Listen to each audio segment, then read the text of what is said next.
the name of our presentation was that we gave. You're live. Great. You can talk or not, but I'm going to. Okay. We're starting. I'm so used to that. Okay, we're going to go ahead and get started. So we get the full hour, and I know you all have places to then go after that. Thank you so much for joining us. Thank you for people online who can't see me, but just hear me as a mystery voice. This is obviously being recorded. So I'm Fred Kate, and I have worked here on and off for 35 years, and it's such a pleasure to be able to welcome you today. I just going to briefly introduce my friend and colleague Stan Crosley. So after a checkered career in which he really couldn't hold the job, he finally came to law school late in life and came here because, of course, we had the leading information technology, privacy and security program in the country. And while here, he did not take a single security or privacy class. He entirely did stuff like global law, whatever that is.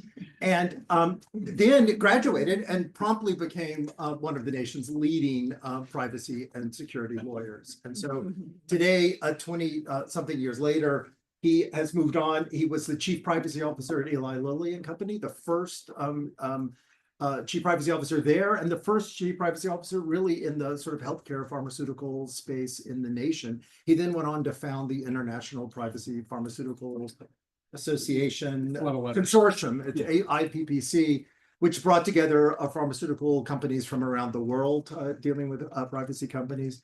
He has been an active member of the IPP and a member of their board, and is now a Weston Emeritus Fellow, which sounds like you're near death, but in any event, named Closer than I'd like to. named for Alan Weston, whose 1967 book Privacy and Freedom sort of defined the modern world of privacy law.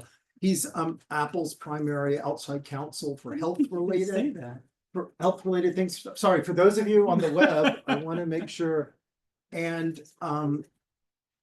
yeah, he's done okay. So it's a great privilege to welcome him today, and he's going to be talking, I think, about artificial intelligence, because he talks a lot about artificial intelligence, and because, as you all well know, AI has become a tremendous challenge in privacy, in security, and frankly, in data management and governance for both industry and private entities. So the floor is yours. Thank you, Fred.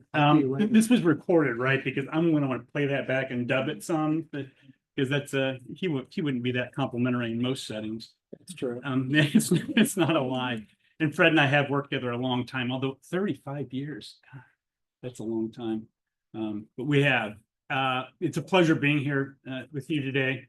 This is not going to be a lecture by any stretch. First, because I'm not a professor, and second, because if it was, it would be even more boring. So it's going to be pretty interactive. I'm going to want to know what questions you might have. First, though, I feel obligated to say a few things to get us rolling, so I'll start there.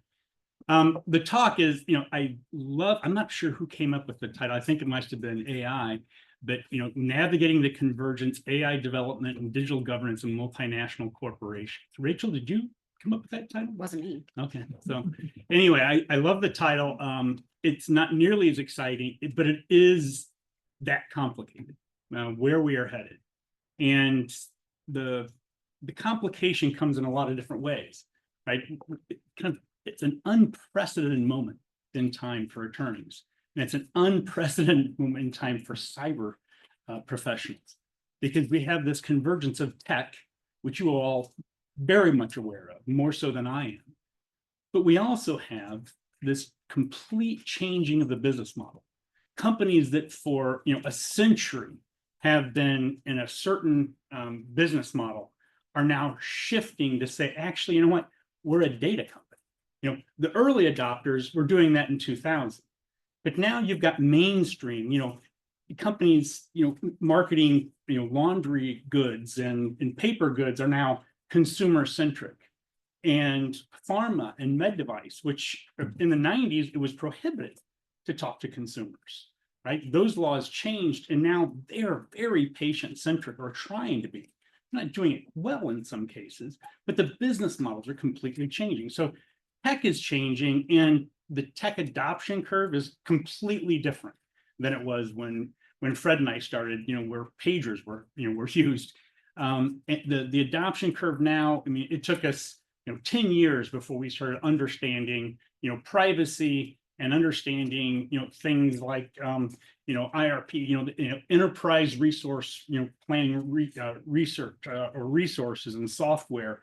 And I remember one of the first issues that I had came up because we had an SAP platform that was global, and they're like, well, there's this law in Europe that was passed in '95 that says we can't transfer data from Europe to the US. And the German software maker said, no, there's no such law. We're like, seriously, there is. You can't send us this data. And so, but that was ancient days. It was pre Y2K. And then the adoption curve was years and years before so we could get used to it. Now we've got generative AI, it's months, if not weeks. And some of the clients we work with, we have a new issue every day coming on AI. And so the business model, don't lose sight of how rapidly they're trying to adopt with the tech. And then you've got societal norms, right? Who here cares about privacy? Right. Who here cares about a free internet? Right. You got a problem, right? You've got a serious problem. Digital advertising makes the internet free. Digital advertising creates some privacy issues. So what do? You get the banner. What do you do when you see the banners? How many of you accept, click through, and say fine? I'm in that camp most days. How many of you decline the cookies? Okay. Do you see any difference in performance? Probably not, to be honest, right? But they're still getting cookies. You can't not have cookies fire. Every mobile application you have has SDKs in it. They're all sending data. So if you like tech, you like a free internet, and you like privacy, you're exactly in the crosshairs of where we are with all of our clients. And so societal norms are changing. If I asked that question 15 years ago, very few, you probably all would have raised your hand, but none of you would have known what you meant. And when I asked you about digital advertising, the majority of you probably would have gone, not sure. Well, I mean, you've been 12, so or 10, so maybe that's fair. But I mean, the idea is the same. The development is so rapid. And then we throw in privacy laws and AI laws. Rachel, at the beginning of 2020, we had one. How many do we have now? State privacy laws in the US? Comprehensively 19, I'm going to We call were- on people randomly too, by the way. She's just a start. but 23 if you count. 23 laws. I mean, I can't even keep track of them. It's what I do for a living. 23 state laws and 130 countries now that have comprehensive privacy law. The IAPP, the Privacy Association, likes to throw out the statistic, and it's incredibly misleading, but I use it a lot. In 2020, 10% of the world's population was covered by privacy laws. In 2024, as of March, 90% of the world's population was covered by privacy laws. Now, that's just because basically, China and Brazil and India passed privacy laws in those 4 years. But I mean, it's still an indicator of just how rapidly the laws are evolving. And then enforcement, right? And so we've got enforcement not only from government authorities, but enforcement from private litigants, bringing class action suits. And they're getting very creative. And so we've got tech, business model, societal norms, privacy and AI laws, and enforcement, all rapidly changing. If any one of those was changing and all the others are static, you would still have a challenge in a multinational corporation to keep abreast of it. With all these factors, all these vectors changing at once, most companies are just sitting back and saying, we're not sure where to start. We're not sure where to finish. And so, I think one of the problems is the laws are very administrative heavy, right? And so it's make sure that you have, you have this language in the footer of the website, right? Make sure you have this checkbox on a web form when you collect the data, right? And the impact to privacy is minuscule. And this was something Fred has said before. We're so focused on the privacy trivia that we're not able to focus on the privacy meaning. Right, the things we really care about as a society, we don't have the resources to apply to it because we're too busy trying to get in compliance with things that probably aren't worth complying with. You have no choice as a company. It's not like you can say, I'm not going to do that because then enforcement. And so we're at a societal crossroads. And this is where you guys come in. You are in the middle of this crossroads because more and more, everything is going through cyber. I think the difference is at one point we had cyber incidents. And so we needed a cyber incident response plan. Now we need cyber expertise. We need cyber generalists. We need cyber savvy individuals. Because when the incidents come, they're not going to be focused right in the middle of your sweet spot, but you have the ability to step back and say, there's some threads here that I don't think anybody else is connecting. For example, we've had deepfake attacks on clients and where they've spoofed an audio biometric, right?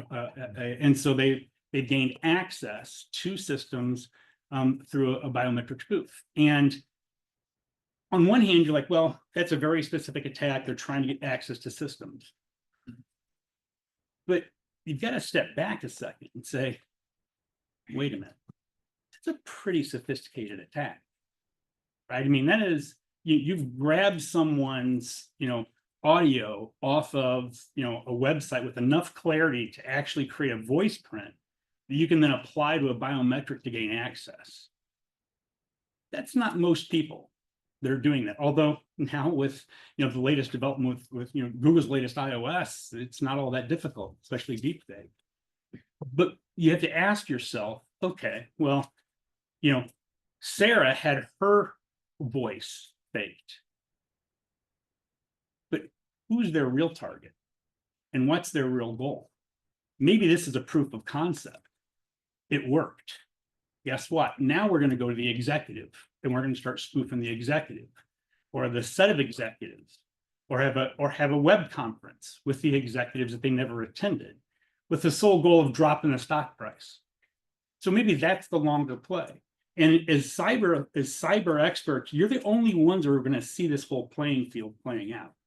And because we have in this mix, right, we have legal for sure, privacy, absolutely, compliance, technology, infosec, cyber, litigation, right? They're going to have to know corporate communications, the entire cycle, regulatory, if it's a regulated product, safety, if patients are involved. And this is unlike anything ever before. And so we are in a world now where the connectedness steps into corporations. And when we create incident response plans, we're not creating a cyber incident response plan or a privacy incident response plan. We're creating a corporate digital incident response plan. And it can have one of a dozen different flavors. Even we have clients now that are getting hundreds of thousands of deletion requests through automated agents. And it's crashing their mailboxes they use for customer service. So the question is, well, are they trying to get us in litigation for not responding to a deletion request? Is this a cyber attack that's coming in a way, or is it something else? Right? And how do you do the forensics? Who here knows the forensics of a deepfake? We've been asked that question half a dozen times. Who do we know that has deepfake expertise? Like, I'm not even sure that's a thing. Well, what do you mean deepfake expertise? Well, we have this thing happen with audio. We're probably going to have it with video. How do you know what's real and what's not? And so our plan says, well, you know what you need to do? We need to be able to go and talk to executives very clearly and say, was this you? Did you really say this? Were you really in that situation? And if you don't have a plan that requires you to go have that conversation, it can get awkward fast, right? I mean, depending on the type of thing that's being deep faked and the type of thing the photo or the video is showing, and you need to know if your executive is telling the truth or not. You have to ask them point blank for protecting the company, who's your client, as well as trying to figure out the problem. But if you don't have a written plan that says, hey, I'm just following the plan, don't kill me, but was this really you? We now have a record, now we can move on. And so that response plan is just way broader than it was. And so that's just an example of some of the things that we're starting to see. And I think it's an indicator of, and we've talked a lot in our firm and in our consulting group, and how do we try and position companies to be able to have a response that is broad enough, but yet meaningful. I mean, it's like the global privacy policies companies have, right? They say, we will obtain consent wherever required by law, right? That's not a policy position, right? That's a restatement of the law. But companies have it. Why? Because if they get more specific than that, then they kind of start tripping over themselves. So they have to have them broad. All the privacy statements you read online, we draft them as broad as possibly tolerable. Because if we don't, somewhere in the company, someone's going to do something that trips it and violates the privacy statement. So the privacy statement isn't meant to be a beacon that the company follows. It's meant to be an umbrella covering all activities possible because they're our client. We're trying to shield them from legal liability. But somewhere in the organization, there should be, this beacon, these principles that allow it to follow. So we're trying to develop these plans to say, you've got to have multiple people at the table. And it's better to have multiple people at the table before the issue hits. And so you're going to find yourself now in committees, I hate to say that word, but in a committee, in a board where you look around and no one else looks like you in almost any way. Right? It's not your profession, it's not your race, it's not your gender. It's there are going to be a multitude of individuals with different professions sitting at that table, some of which may not even be logical until you start having the conversation and realize there's a common thread running through it. And so your ability to speak across these disciplines is more important than ever. Your value of being locked in only on cyber and knowing the nuances of that has value. It's not the value companies are going to need the most. So that's my initial thoughts. Fred, you need to say something too. Yeah. So are there, obviously it's completely open to questions, but I have a question for you first while others are, Please, someone ask a question. yeah. So, one of the things that I think seems to be challenging almost everyone is the kind of who's in charge question. And I don't mean who's in charge of the internet. I mean, who's in charge in a given government agency or a company or whatever. Is it reasonable to think someone's in charge when it comes to data risk, data strategy? Is there someone in charge? Should there be someone in charge? Two different questions and very different. Should there be someone in charge? I think we have to. I think ultimately someone has to be pulling the trigger on decision-making. And if any of you have ever been in a committee, they are the worst decision-making body that exists. But having one person accountable for ultimately deciding making the decision and standing by it is going to be critical. I think now more than ever. Do companies have that now? Not even close. And AI has created the current soup. When it was just privacy and tech, we had a chief privacy officer, we had a CISO, we had a CIO. The world was nice. We didn't really realize how simple the world was at that point.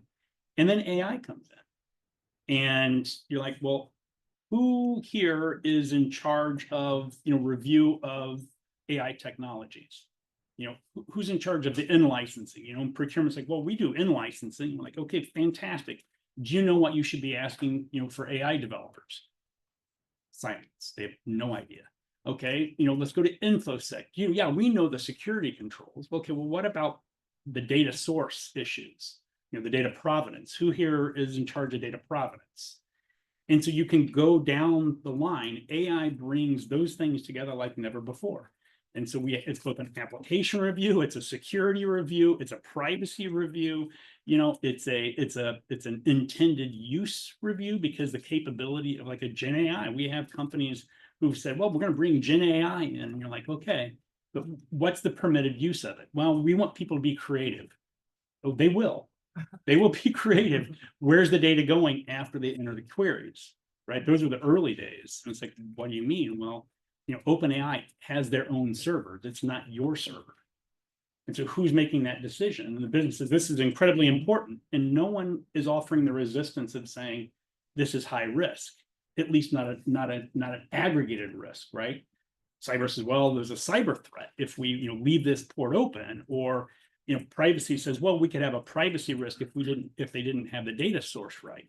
But individually, those risks don't outweigh the business benefit that they see. And they're all brought up serially, right? And so it's not this aggregated risk where you go, okay, that's a lot of risk that we're assuming. So you get that in companies. Then you get the exact opposite. You say, this is an incredibly important business piece. And someone says, this is an intolerable risk. And because no one can quantify it, the business backs down. And so now lives aren't safe, maybe, right? I mean, GE Health, what do we hear say they have 70 regulated products that include AI that the FDA has approved already? 70? And so, I mean, this horse is way out of the barn. But we don't have this ability to aggregate risk well. And in cases where we don't, that works both in the favor of AI and works against it. And why did you not take a single privacy law course while you were here? I was looking for a really good professor who was teaching. My feelings are hurt now. Okay, your questions. Otherwise I'll just go on with mine and they go downhill from here. Yes, please. A very basic question, which is, you just said that there are 70 approved products that GE has that includes AI. Like, what do you mean? Oh, that's a basic question. Okay. Well, it's not like I understand it either. They just said it, and I repeated it. But that's actually one of the first questions that companies have to wrestle down when they're trying to figure out how to do AI governance. Is what do we mean by AI? In the strictest sense of the definition, like California has a definition of AI that basically means any system or tool that can aid in decision making. And so we literally are saying, well, a calculator or a spreadsheet, and they used in their example an Excel spreadsheet as being AI. So you're like, okay, well, that's the world we're in. And the reason they did that is because you have to do risk assessment if AI is involved in technology. And it's a high risk assessment, which requires a lot of work and attention to detail that most companies don't have. And so you've got the regulations and the laws that are defining AI exceptionally broadly. You have, software engineers and tech professionals are saying, we've been using AI for decades, which is true. But what most companies mean is something closer to generative AI than AI. But that's not entirely the truth either. I mean, in the general sense, that's what they mean. But where AI has gone now is into decision making, and that's where I think the threshold of where companies are starting to pay attention and trying to get their governance around it. So if you have an application now where it has the capability of assessing large amounts of data and then making decisions based on that then people act on, that's where there seems to be increasing risk. And in a company like like GE Health, that could be a life threatening issue if the AI isn't done well. Which kind of brings us to one of the other points, is that, like we said, you can't have complete privacy and a free internet and use your mobile device. It doesn't exist. Even Apple, will ask you for some of the analytics off of your applications. But at the same time, we have this conflict that happens in not only with AI, but with other laws. Fred and I, 2007, Fred, had a situation where, and Eli Lilly has talked about this since, when I was at Lilly as the chief privacy officer, we had issues where Prozac was in massive class action litigation, global class action litigation. And so US courts were trying to get, plaintiffs were trying to get email out of the email boxes of our European employees. And they were doing that because the US and the EU had different standards on safety and efficacy. And so they wanted to try and find, someone outside of the US who was making a statement that they could hold up as a smoking gun to show liability. And so they were casting the net as broad as they possibly could. And at the time, there were privacy laws that had come to pass pretty aggressively. That the EU Data Directive and the Data Protection Directive, and each of the member states had laws. And so we said, well, there's privacy. We can't export these emails from these individuals. And so the courts were threatening us with the jury instructions that were saying, Lilly is not cooperating with production. Well, that means you lose the case. And then the jury goes and votes and you're done, right? You can't have a negative jury instruction. And so the head of litigation came in and said, how can we solve this problem? And so I grabbed Fred and we went to Europe and had a conversation with the European data protection authorities, and we brought over a US judge, Sarah Shenlin, right? And it was the most remarkable thing that, even to this day, it was pretty remarkable. In this meeting that Fred had agitated, which, as you know, Fred's a good agitator. We had a judge say, the German regulatory authority said, business email is personal data, and it is against the law to export, German business email to the US for this purpose. And Judge Shenlin just said, you have stupid laws. I mean, she said, and I was like, I am so getting fired. That's it, and the German Data Protection Authority said, well, at least we don't have laws where people do fishing expeditions to find, stupid information.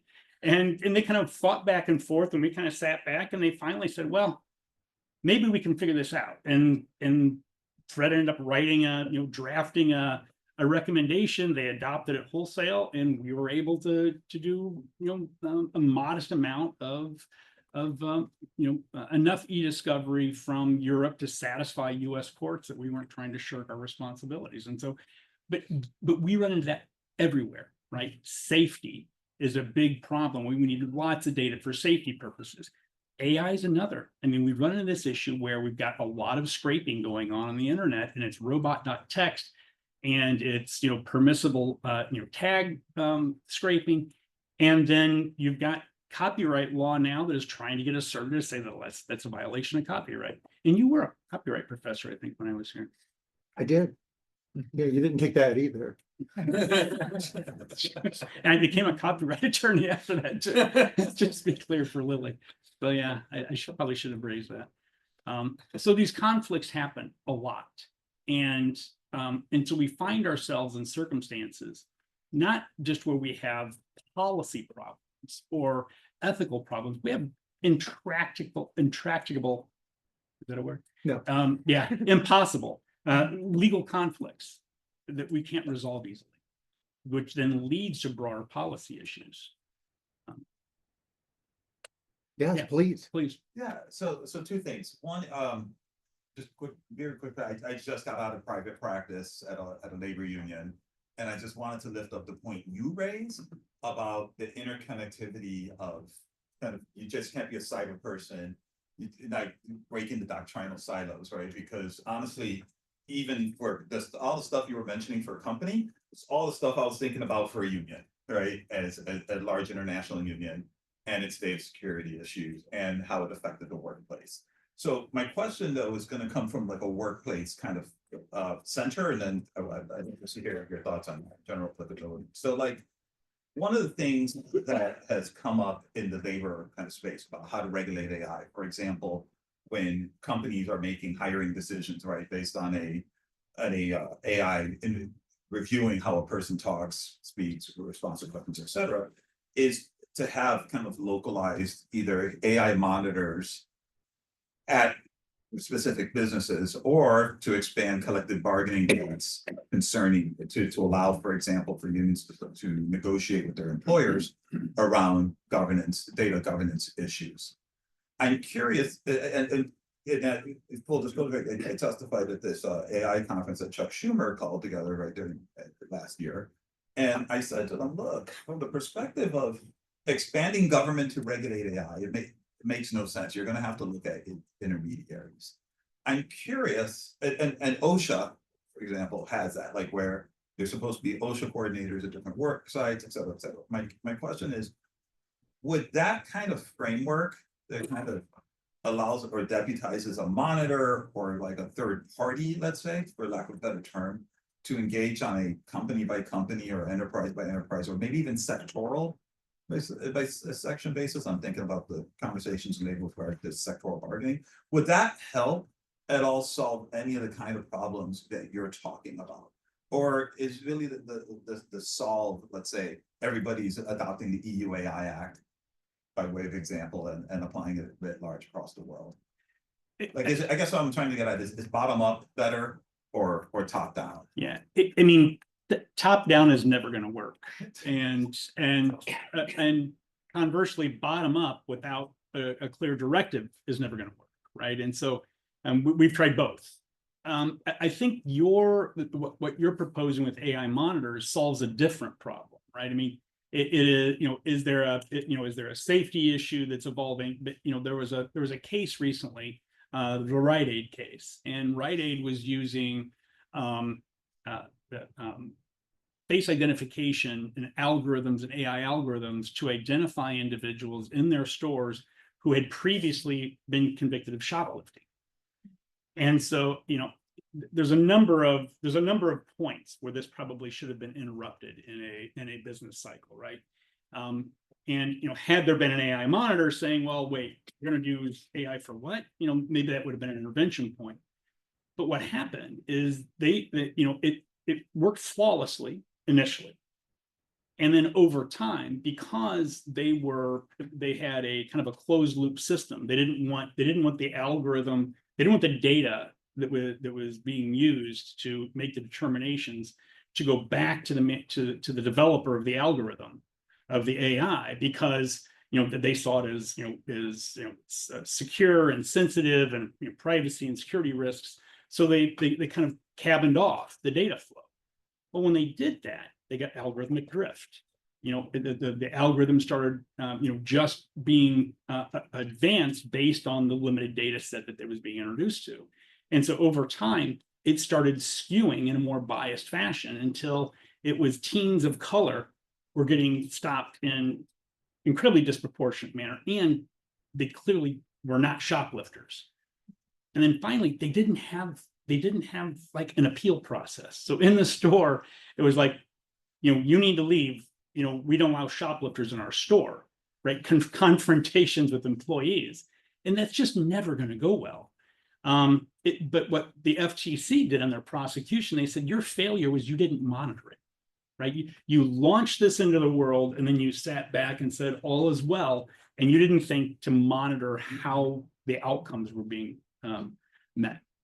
And ultimately, I think that's probably the world we're going to be in. I mean, we are going to have to monitor and have an intervention that's possible. So, I mean, I think the idea is sound, and I think that it solves some of the problem with the end state, but it's kind of like the EU AI Act, which you mentioned. It has a provision that says you can use sensitive data to detect bias in an algorithm. Fantastic, right? The problem is the GDPR in Europe prohibits the use of sensitive data in the development of algorithms unless you get the consent of the individual. Well, you can't build a an AI algorithm with one-to-one consent data. You're not going to have the right diversity of data. You're not going to have the right volume of data necessary. And so you have a law that says you can use it to detect it, but my gosh, we're never going to allow you to use it to develop the algorithm so it's not biased in the first place, right? And policy, legislators, it was just lost on it. And so now we have a law fully passed and enacted where companies are going, okay, well, we don't know how to actually do this. It's kind of like when the early days of DLP came out, data loss prevention, and this was probably back in the early 2000s. And one of the worst cases you had when I was at Lilly is that the vendor came and said, look, we just detected all these social security numbers leaving your perimeter. And I was like, that's awful. Did you stop it? Oh, no, we just wanted to let you know the software detected it. Like, well, that's the worst case scenario. I mean, then, the last thing I want to know is that it's going out and I can't do anything about it. So, we need to modify the DLP. Well, that's exactly what the EUI Act is doing. Like, well, it's biased. And it's like, well, fantastic. Well, why didn't you tell me that when we were developing? So, yeah. This is maybe a bit of a normative question, and it's kind of framing the problem. So I want to know if you think this is framed right, and then what your response might be. This summer I worked in an office where I was kind of adjacent to a project about creating an office space policy for the use of AI. People oftentimes don't understand the ChatGPT and other, especially Adobe Acrobat. If you put things into that, they would write to it. So they put confidential information in there. Oh, yeah. But you can have policies of all sorts regulating an office. And one thing I started to think about was that I feel that privacy professionals and lawyers are not giving, and this is kind of where the question is businesses and companies, organizations are just inherently saying we just need to integrate AI as much as possible. But privacy professionals are not posing that, well, AI offers all of these potential, income opportunities, but you have to also subtract the amount of work you're going to have to put into to properly have these controls. And no one's telling them that equation. They're just basically, it seems like to me from the outside, because I haven't worked, as a law student, I'm a 2L, I'm not really on the inside, but from the outside, it feels that way. And you worked at Lilly and you obviously know people in the sector. Do you feel like maybe there's a lack of that?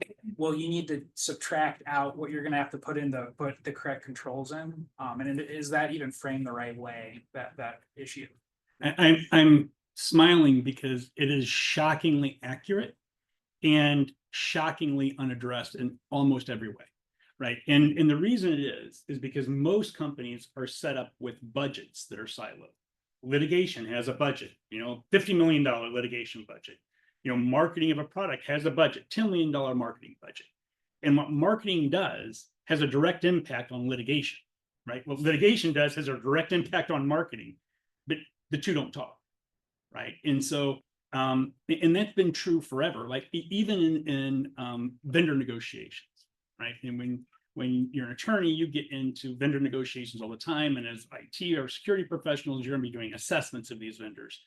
The number one negotiated provision in a contract with vendors is indemnification, right? Nobody wants to indemnify the other party. And well, we'll set it, you give us $5 million of indemnification. Well, we give us 10 million. Well, 10 million is not enough.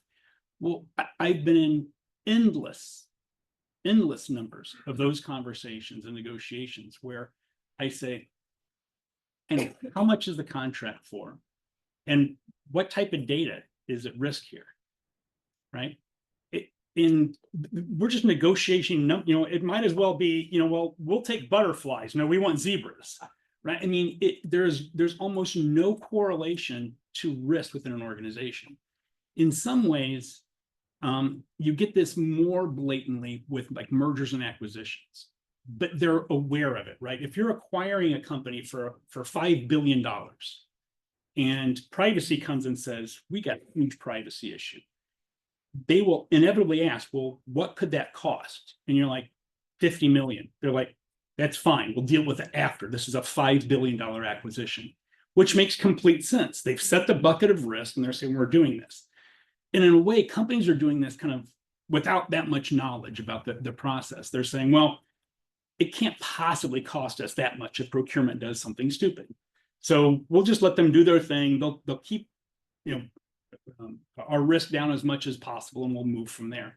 But a coordinated assessment on what the cost is to do something and what the potential exposure is usually not part of the calculation. But you're putting your finger on something that's really important. The risk with AI has the potential to be an order of magnitude more than we've experienced, right? I mean, there's issues at play here that we don't fully understand yet. And depending on the type of AI, it can be exceptionally important to know.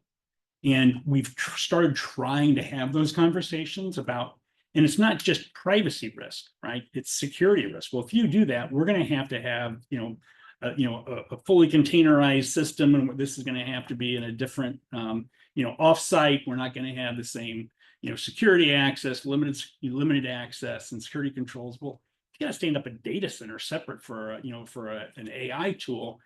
You have to consider whether that's going to be, worth the cost. But the other problem is we're not really good at expressing benefit, right? And we do risk balancing all the time. And the European Union has the ability under GDPR to say, well, what's the benefit of the use? And all the state laws in the US now. So, well, what's the benefit of the use? And if you ask, companies, it's like, well, it's marketing. We'll get more exposure, or we'll get more data. Like, no. What's the real benefit? Will it benefit the individual? Oh yeah, they'll really like the application, or it'll help them to do math faster.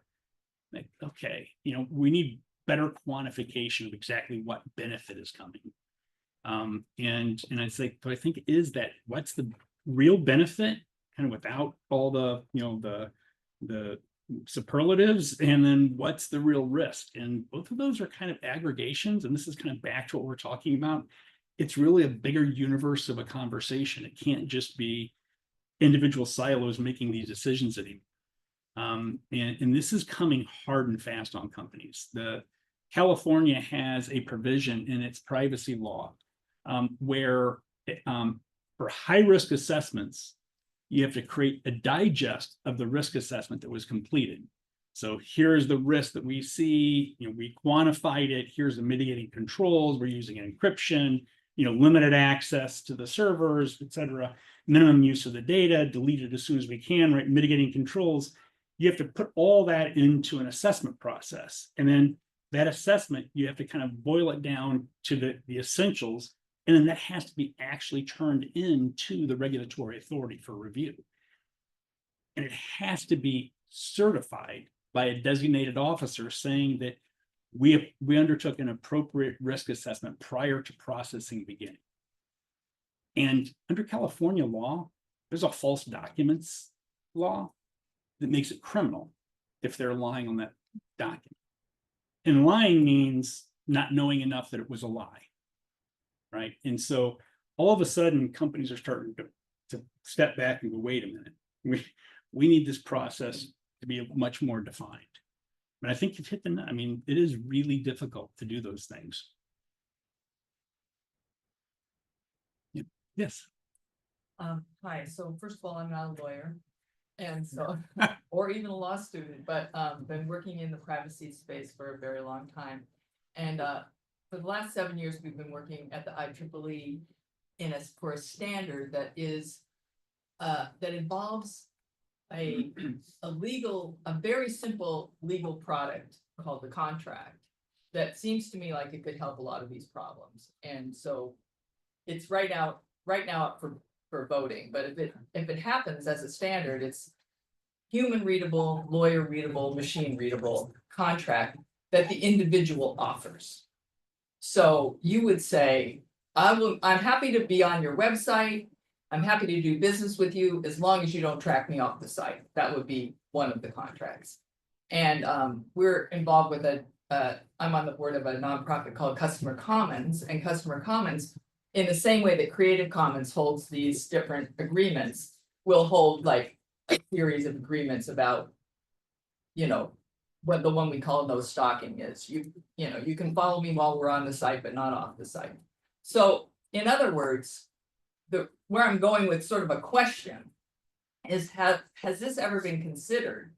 And you're a corporate lawyer, right? So, it's all about the corporate problem. But if the customer comes with a contract, it makes it easier to track consent. Consent doesn't scale because who's keeping this? Who's keeping track of this? Whereas if there's a contract of what the privacy terms are for the individual and the other side, doesn't this help everyone? Has there been any conversation? We're just doing it off in the tech world without, we have some lawyers that say, yeah, this is a cool idea, but I'm just curious about like bringing it actually into sort of corporate law.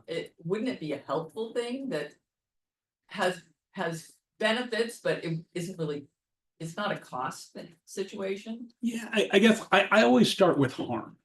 And so, I really need to understand what harm we're trying to avoid by an action that is going to have an impact to, the whole ecosystem, right? There's a waterfall of things that happen. So we have the global consent signal, right? And so is what's called global. Yeah. GPC. Global privacy signal. Yeah, I don't know why it's C, but yeah, global privacy consent signal. So, Control. yeah, control, that's it, global privacy control, right? That browsers, that like DuckDuckGo has in its browser, and all of the laws in the states are now starting to require companies to acknowledge GPC signals. And so in a way, that is the contract, right? It's embedded in your browser. There's going to be probably defaults, and you just kind of set up the controls of what you want done with your information, and that'll function as that contract. And that is, it's already in place and running, and there's tools that are in place with different e-privacy entities that have the tools that almost every large multinational has on their websites to recognize the signal and to do cookie control. So I think we are heading down a path that has some of that similarity.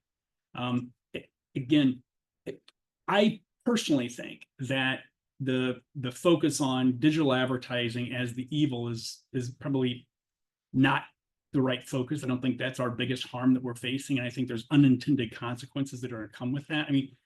Don't kid yourself. Advertising is going to keep happening.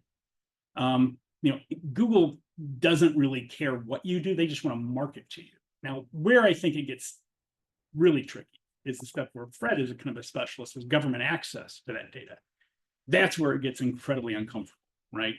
And so to me, the harm may not be in the same place that the contract is curing, because I think there's other issues that we're gonna realize once this happens that are going to cause problems with disparity with access and issues. And so I think it's going to be difficult. But where I think we can try and address some of the harm that we're worried about is really government access controls. And that's not just the US. In a lot of ways, the US is not nearly as aggressive as many of the countries around the world. And so I think that is a problem, and it certainly exacerbates the idea that surveillance or tracking is going on the internet of your activity. And some people have different tolerances. So being able to set your tolerance at a certain level makes sense. But I think there is issues. So I think we are heading down that path conceptually. One of the businesses that has a huge incentive to access your data is insurance, right? Because it directly affects the profit. So with them having more and more access to technology that enables them to theoretically access every aspect of your life, who you associate with, where do you go, what do you do, what activities do you enjoy? How do you see the balance between their access to your private life, your habits, your hobbies, whatever?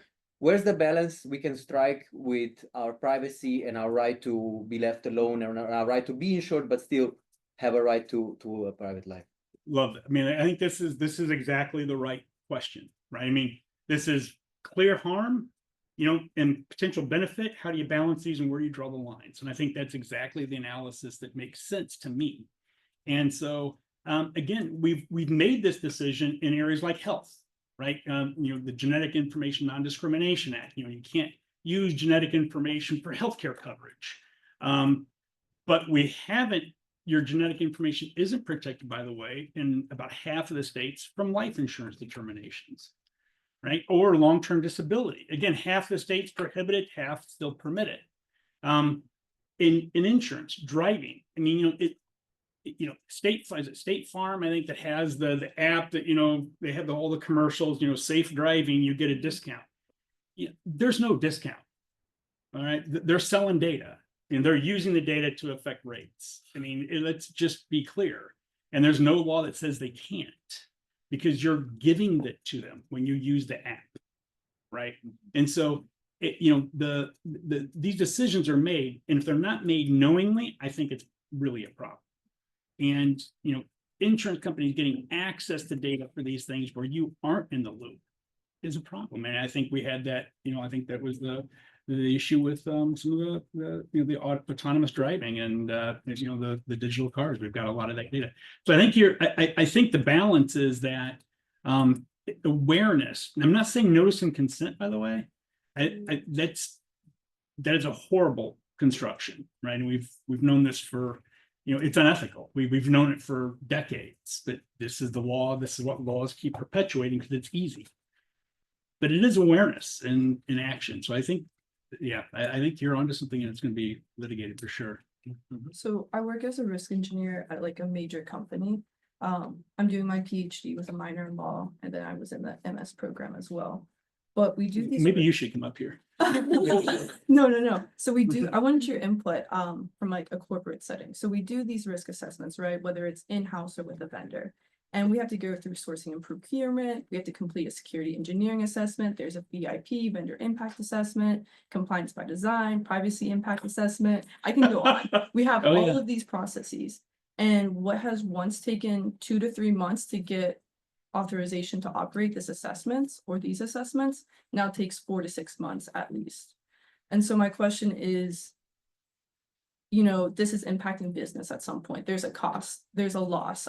Business wants to use these assets. There's a profit to be generated, whatever the case. How can corporations, find this middle ground where they're compliant, but the process isn't so slow that it impacts business? I mean, this is, it really, if we can solve this problem, then we're set, right? I mean, this is the issue. This is e-privacy tech has tried to come alongside to automate some of these things.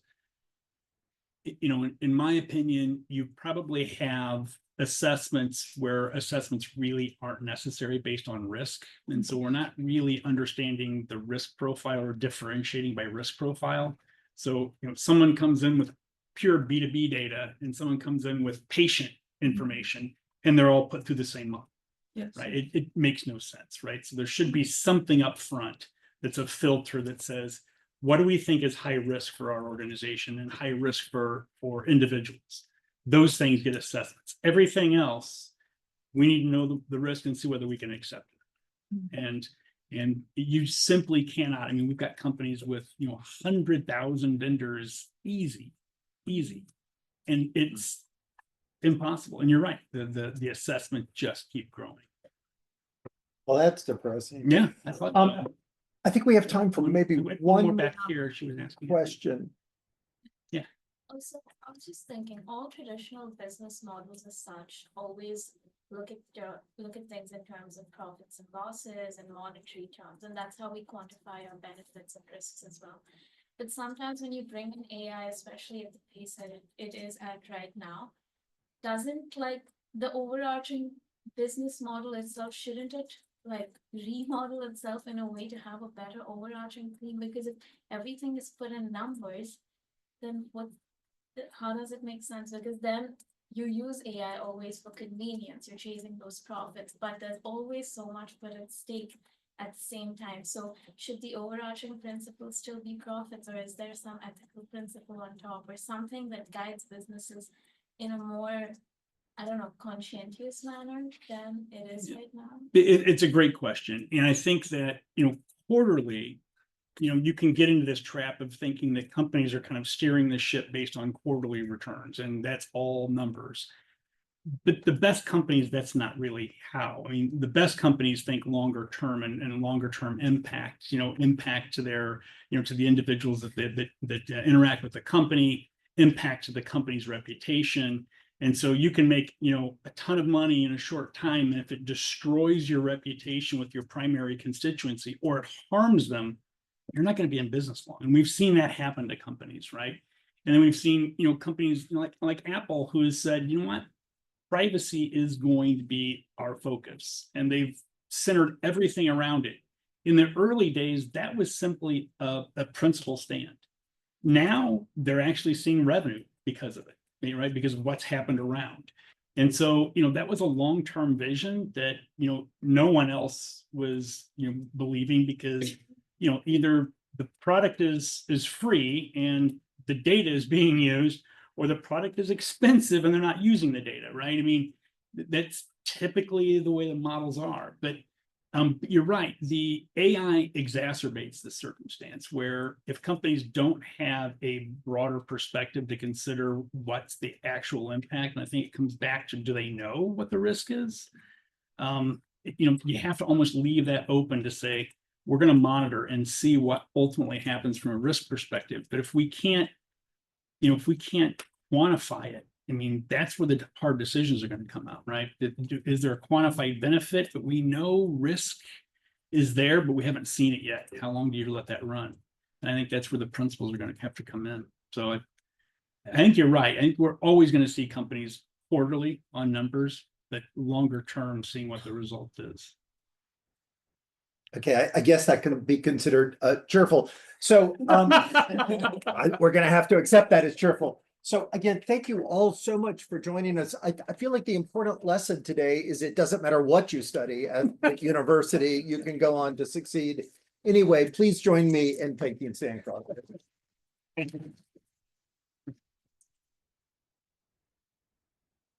And he can answer questions here as you break up. Scott, anything you want to? I could just mention the next one on November 7th with Josephine Gold, and she's terrific. So that was Perfect. great. We need to do a contract.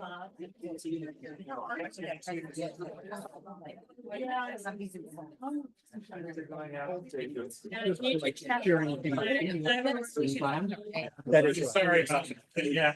That's how I know I was gonna I mean, it's a tight schedule for one of those kind of deals. We had talked about it. Yeah, I'm doing it and I'm looking for time as well, so I have the experience. It's messed up. That would be nice. Gotta pick it. Yeah.